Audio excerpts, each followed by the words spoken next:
मती विना गती गेली, गती विना वित्त गेले, वित्त विना शूद्र खचले, एवढे अनर्थ एका विधीने केले.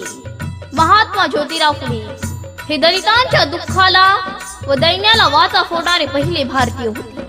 अतिशूद्र समजल्या जाणाऱ्या अस्पृश्य समाजातील मुलींसाठी शाळा काढणारे ते स्त्री शिक्षणाचे जनक होते आणि म्हणून बाबासाहेबांनी त्याला गुरुस्थानी मानले होते.